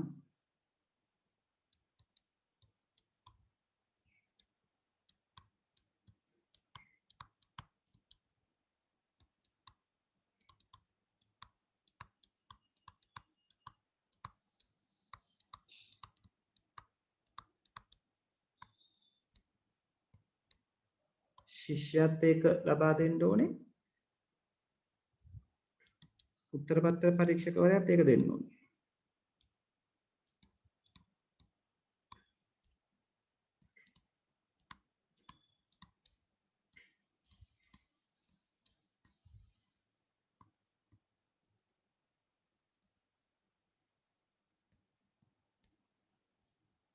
right එතකොට මේ අවසරය තහවුරු කිරීමට අවශ්‍ය තොරතුරු පරීක්ෂකවරයාට දෙන්නේ මේක පරීක්ෂකවරු නෙවෙයි පරීක්ෂකවරයා වෙන්න ඕනේ. මගේ අතින් වැරදි ලියලා තියෙන්නේ.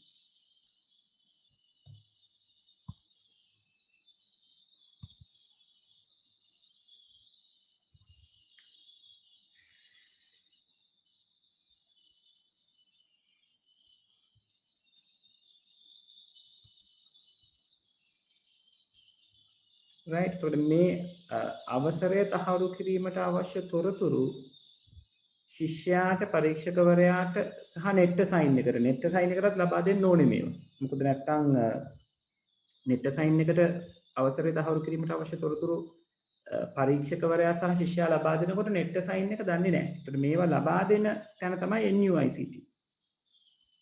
right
හැබැයි NUICT වල ඉඳලා ශිෂ්‍යයාටත් NUICT වල ඉඳලා පරීක්ෂකවරයාටත් අපි කඩඉරි වලින් තමයි මේ තොරතුරු ලැබෙනවා කියලා පෙන්වන්න ඕනේ. මොකද ඒක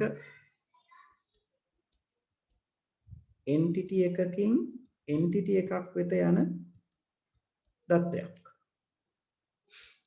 right ඔය විදිහට diagram එක ඉවර කරොත් ලකුණු 15ක් ඔයගලන්ට මේකට හම්බ වෙන එක ලකුණු 7.5ක් අරගන්න පුළුවන්. right අඩුපාඩු තියෙන කට්ටිය හරි ගස්ස ගන්න මම විනාඩියක් දෙකක් දෙන්නම්. ඊට පස්සේ අපි 2017 කරානේ 18 ප්‍රශ්න ගැන try කරලා බලමු. 18 ප්‍රශ්නේ ලොකු දෙයක් නෑ ඔයගලන්ට. ලොකු දෙයක් නෑ කියලා කියන්නේ පැය භාගයක ප්‍රශ්නයක් තියෙන්නේ. නමුත් ඔයගලන්ට බැලුවම තේරෙයි බොහොම ඉක්මනට විසඳන්න පුළුවන් දෙයක් තියෙන්නේ කියලා.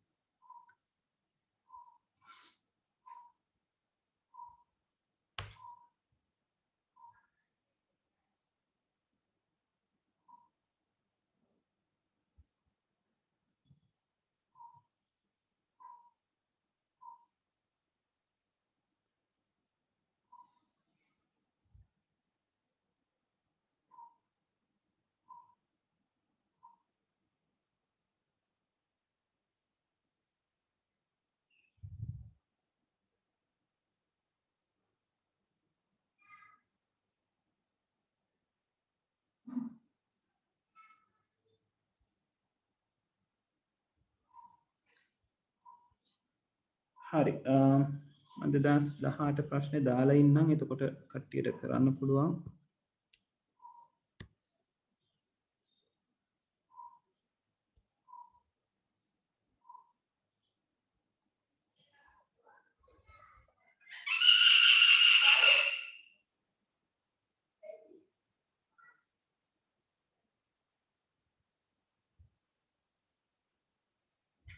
right 2017 ප්‍රශ්නය වගේම තමයි ඔයගලන්ට දීලා තියෙනවා විස්තරයක් ඒ විස්තරයෙන්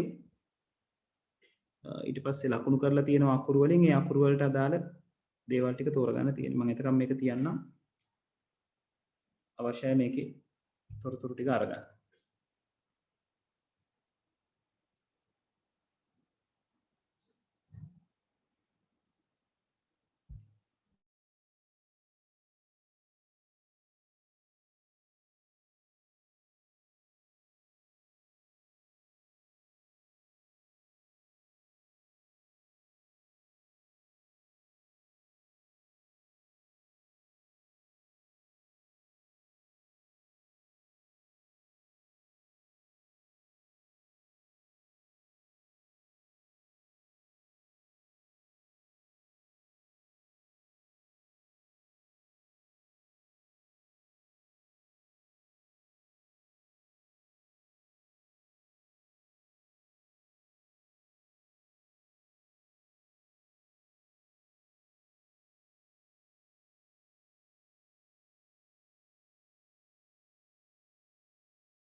හරි 2018 ප්‍රශ්නේ ඉවරලා තියෙන්නේ try කරන්න බලන්න තමයි අපි අද 2018 ප්‍රශ්නෙත් කතා බහ කරලම සෙෂන් එක නතර කරමු නේද නේද සෑහෙන කාලෙකින් අපි පැය එකමාරක් පන්නලා ගියේ නෑනේ ළමයි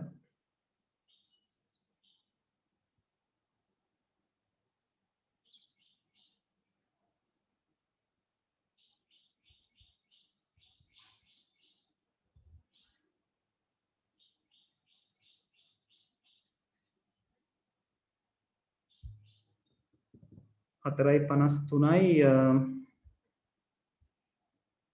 5යි 5ට ඔව් මම කතා කරන්න ගන්න මොකද ඒක ඔය ප්‍රශ්නකින් භාගය උතන තියෙන්නේ ඉතිරි කොටස නෑ මං හිතන්නේ ඕකේ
ළමයි මොකද තත්ත්වය?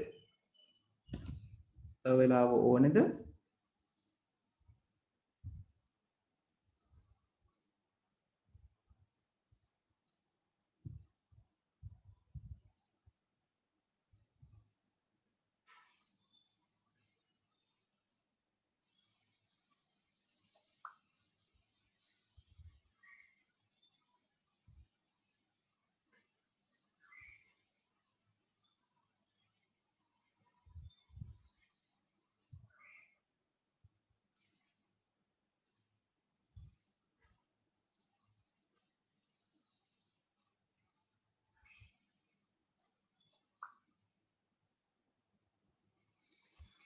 හරි අපි කතා කරමු මේ ගැන. right මෙතන කතා කරලා තියෙනවා එක්තරා රටක පාසල් වලට ළමුන් ඇතුළත් කිරීමේ ක්‍රියාදාමයේ පහත දැක්වෙන විස්තරය සහ දත්ත ගැලීම් සටහන ආශ්‍රයෙන් පැහැදිලි කෙරේ. අයදුම්කරු විසින් අදාළ පාසල වෙත අයදුම් පත්‍රය යවනු ලැබේ. right දැන් ඕගොල්ලන්ට level 1 ඩයග්‍රෑම් එක පහළ දීලා තියෙනවා. ඒකේ දීලා තියෙන දේවල් ටික තමයි කතා බහ කරන්නේ. right එතකොට මුලින්ම අපිට හම්බෙනවා අයදුම්කරු විසින් අදාළ පාසල වෙත අයදුම් පත්‍රය යවනු ලැබේ. එහෙනම් මේ අයදුම් පත්‍රය කියන එක ඩීටේල් එකක් විදිහට අපිට අරගන්න පුළුවන් ડોකියුමන්ට් එකක්. right එතකොට ඒ අකුර විදිහට අපිට එන්නේ අයදුම්කරු විසින්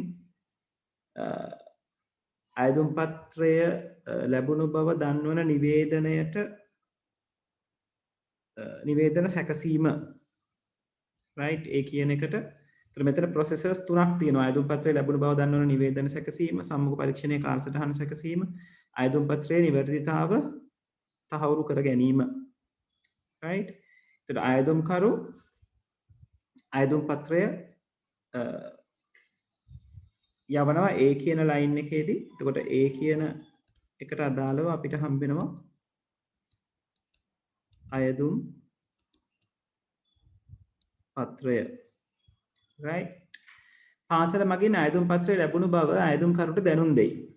එතකොට B කියන එකේදී තියෙන්නේ අයදුම් පත්‍රය ලැබුණු බවට කරන දැනුම් දීම.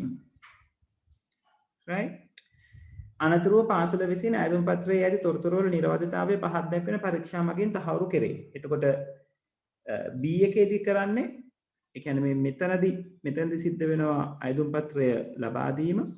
මෙතනදී සිද්ධ වෙනවා ලබා දුන් කියන්නේ අයදුම් පත්‍රය ලැබුණු බවට දැනුවත් කිරීම. එතකොට මෙතන දැනුවත් කිරීමේ විස්තර නැත්තම් අයදුම් පත්‍රය ලැබුණු බවට තිබෙන විස්තර. right මම මාකින් ස්කීම් එකේ පෙන්නන්නම් කොහොමද ඒගොල්ලෝ ඔය වචනේ ට්‍රැක් කරගෙන තියෙන්නේ කියන එක.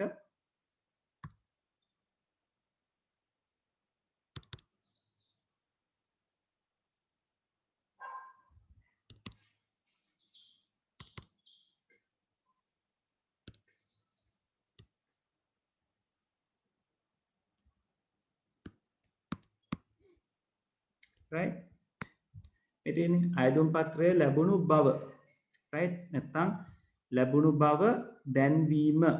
right එතකොට මෙතන මේ ලැබුණු බව දැන්වීම කියලා කියන්නේ ඒගොල්ලෝ ඩේටා එකක් විදිහට තමයි එතනදී කතා බහ කරන්නේ. right ඉංග්‍රීසියෙන් කතා කරලා තියෙන application acknowledgement. right B කොටසට අදාළව. right එතකොට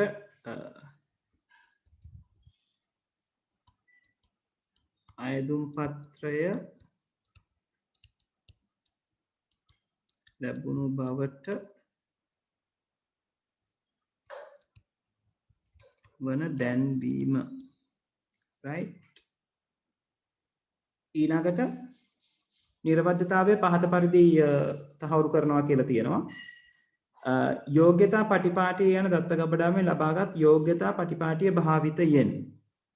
right අයදුම්කරුගේ සුසුකම් මැතිවරණ කොට්ටාශය ලියාපදිංචිය මැතිවරණ අධිකාරියෙන් ඡන්දදායක ලයිස්තුව ඉල්ලා යැවීමෙන් මැතිවරණ අධිකාරිය මගින් ඡන්දදායක ලයිස්තුව පාසලට යවනු ලැබේ. right දැන් එතකොට අයදුම් පත්‍රයේ නිවැරදිතාවය තහවුරු කරන්නේ මේ කියන process එකෙන්. right? එතකොට ඒකේ පැහැදිලිව කියලා තියෙනවා යෝග්‍යතා පටිපාටිය යන දත්ත ගබඩාවෙන් ලබාගත් යෝග්‍යතා පටිපාටිය භාවිතයෙන්. එතකොට date එක වෙන්නේ යෝග්‍යතා පටිපාටිය කියන එක. එතකොට මේ C කියන්නේ යෝග්‍යතා පටිපාටිය. right? ඊළඟට කියනවා මැතිවරණ කොට්ටාශයේ ලියාපදිංචිය තහවුරු කරගන්නවා කියලා තියෙනවා. මැතිවරණ අධිකාරියෙන් ඡන්දදායක ලයිස්තුව ඉල්ලා යැවීමෙන්. ඉල්ලා යවුවයින් පස්සේ මැතිවරණ අධිකාරියෙන් ඡන්දදායක ලයිස්තුව පාසලට එවනවා කියලා තියෙනවා. ඒතර මැතිවරණ අධිකාරියේ ඉන්නේ මෙතන. right? එතකොට එයාගෙන් ඉල්ලා යවන data එක එන්න ඕනේ D එකට. right? එතකොට ඒක ඡන්දදායක ලයිස්තු ඉල්ලීම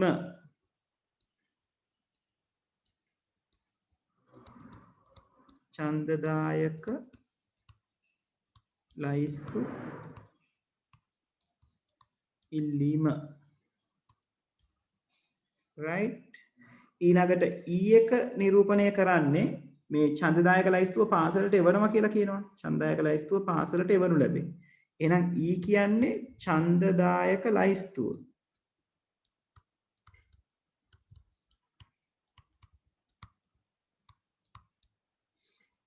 right?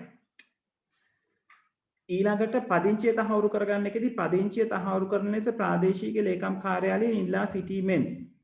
right? එතකොට ප්‍රාදේශීය ලේකම් කාර්යාලය තියෙන්නේ මෙතන. එතකොට මේ තියෙන්නේ ඉල්ලන එක. ඒකට අදාළව ප්‍රාදේශීය ලේකම් කාර්යාලය මගින් පදිංචිය තහවුරු කර පාසල වෙත දැනුම් දෙයි. එතකොට මේ තියෙන්නේ තහවුරු කරලා දැනුම් දීම. ඒ කියන්නේ F වලින් කරන්නේ පදිංචිය තහවුරු කිරීමේ ඉල්ලීම. right? ඊළඟට G එකෙන් එන්නේ පදිංචිය තහවුරු කිරීම. right?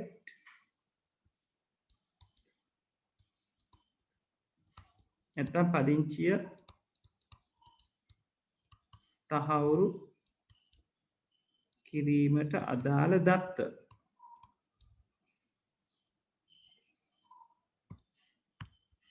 right? request in කියලා දාන්න බෑ.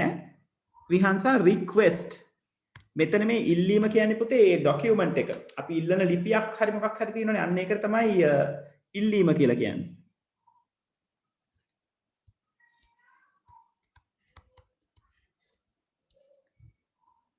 තේරුණාද විහංසා?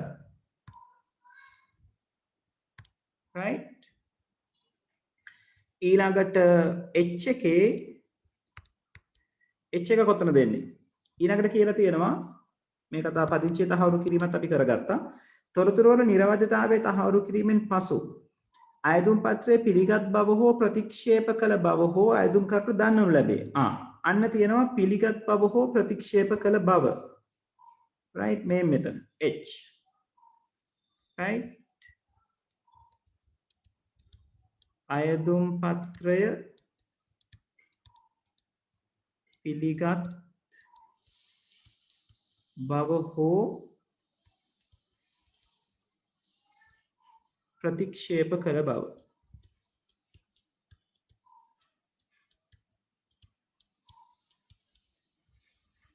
right? දන්වනු ලබන අතර ඒ බැව් සටහන් කළ අයදුම් පත්‍රය අයදුම්පත් විස්තර දත්ත ගබඩාවේ සුරක්ෂිත කෙරේ. හරි. ඒතර අයදුම්පත් දත්ත ගබඩාව කියලා කියන්නේ මෙතන. ඔව්. මෙන්න මේවෙන් අපිට අල්ලගන්න පුළුවන් දේවල් තියෙනවා. පේනවද? මේ පිළිගත් ප්‍රතික්ෂේප කළ తත්වය. එතකොට ඕකම මෙතනට ලියවුණා නම් හරි. H එක විදිහට. එතකොට හරියටම හරි. right? මෙතන අයදුම් පත්‍රය අයදුම් පත්‍රය කියන වචනේ ආවට කමක් නැහැ. පිළිගත් බව හෝ ප්‍රතික්ෂේප කළ බව නැත්තම් ප්‍රතික්ෂේප කළ తත්වය කියන වචනේ වඩා හොඳයි. right? මොකද H එකේ යවන date එකම තමයි අයදුම්පත් විස්තරයට ඒගොල්ලෝ save කරනවා කියලා කියලා තියෙන්නේ.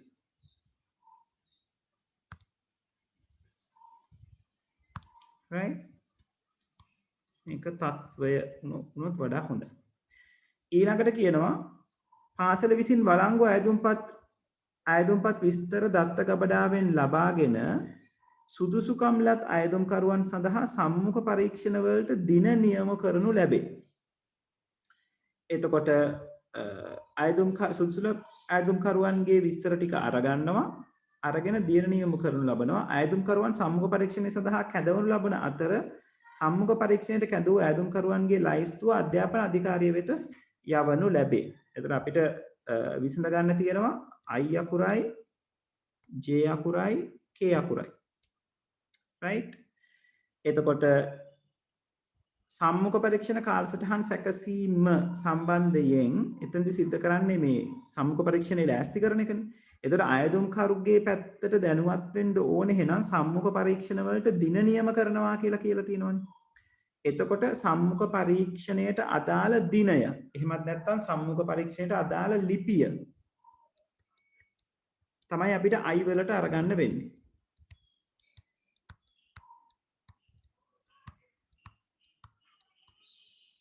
සම්මුඛ පරීක්ෂණයට අදාළ දිනය නැත්නම් ලිපිය.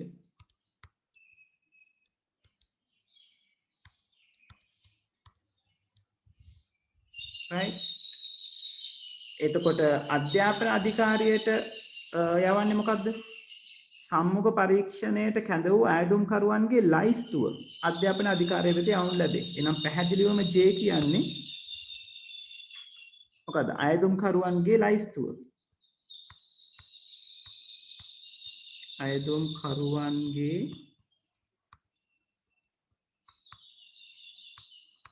ලයිස්තුව. K කියන්නේ මොකද්ද? සම්මුඛ පරීක්ෂණ කාලසටහන සම්මුඛ පරීක්ෂණ විස්තර නම් දත්ත ගබඩාවේ සුරක්ෂිත කෙරේ. එහෙනම් K කියන්නේ සම්මුඛ පරීක්ෂණ කාලසටහන.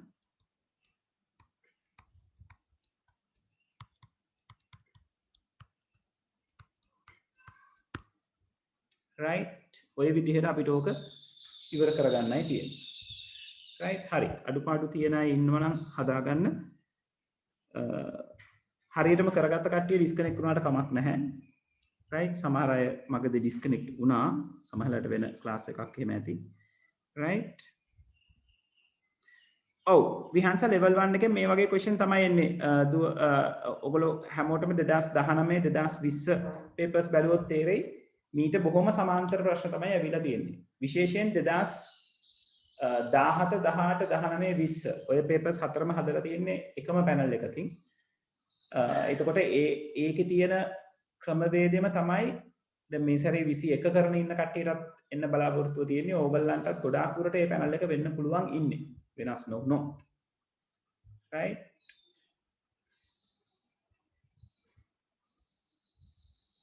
2020 විහංස තනියෙන් අඳින්න ඇවිල්ලා තිබුණා. 2020 පේපර් එකේ level context එකයි level 1 එකයි වෙන වෙනම අඳින්න ඇවිල්ලා තිබුණා. එතකොට ලොකු ප්‍රශ්නයක් නෙවෙයි තිබුණේ. පොඩි ප්‍රශ්නයක්. right ඔය ඕනම එකකට ලෑස්ති පිට ඉන්න ඕනේ. දැන් සාමාන්‍යයෙන් ප්‍රශ්න දෙන ක්‍රමවේදය තමයි පුතේ මේක. මුලින් පොඩ්ඩක් මේක දීලා මොන විදිහටද එන්නේ කියලා පෙන්නලා තමයි අවසානයේ තනියෙන් අඳින තැනට යන්නේ. right හරි අඩුපාඩු තියෙන අය හදාගන්න. මම එතකොට අදට සෙෂන් එක මෙතනින් නතර කරනවා. මට 5 මාට 2021 පටන් ගන්න ඕන නිසා.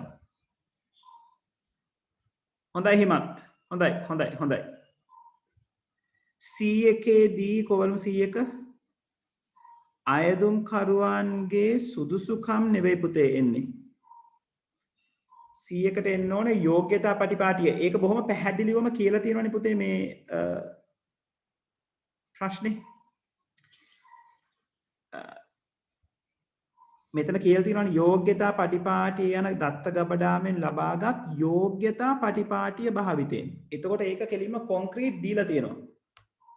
right ඒකට වාගේ ලියවෙන්න ඕනේ යෝග්‍යතා පටිපාටිය කියන එක තමයි. මොකද මෙතන තියෙන යෝග්‍යතා පටිපාටිය කියන දත්ත ගබඩාවනේ.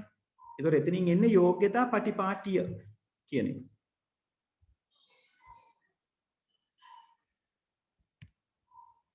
right ඔය ප්‍රශ්නෙට ලකුණු ගන්න හරි ලේසි වැඩේ හරියට අල්ලගත්තොත් right ඒක නිසා ඔළුවේ තියාගන්න හරි එතකොට ලබන සතිය අපි අලුත් පාඩම පටන් ගන්නවා මම පුළුවන් ඉක්මනට ටියුට්ස් ටික ලැබෙන්න සලසන්නම් නැනපෙතට ගිහිල්ලා අරගන්න ෆී එක ගෙවන්න බැරි කවුරු හරි ඉන්නවා නම් මේ මොහොතේ නේද කලින් විදිහම තමයි ගිහිල්ලා පේපර් එක අරගන්න ටියුට් එක අරගන්න ඕගලන්ට ඉඩ දීලා තියෙන්නේ ෆී එක පුළුවන් වෙලාවක ඕගොල්ලෝ ගෙවන්න right ඒක ගැටලුවක් නැහැ ඒ විදිහට යමු එතකොට ලබන සතියේත් මේ වෙලාවටම අපි එකතු වෙනවා අලුත් පාඩම පටන් ගන්නවා ආපු නැති අයටත් පුළුවන් නම් පණිවිඩය දෙන්න අලුත් පාඩමට එකතු වෙන්න කියලා right හරි එහෙනම් මම අදට මෙතනින් සෙෂන් එක නතර කරනවා right thank you very much හැමෝටම ගිහලා එන්න good night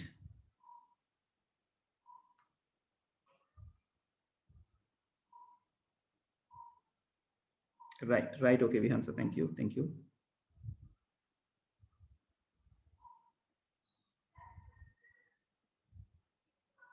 right Himat right Vihanga thank you very much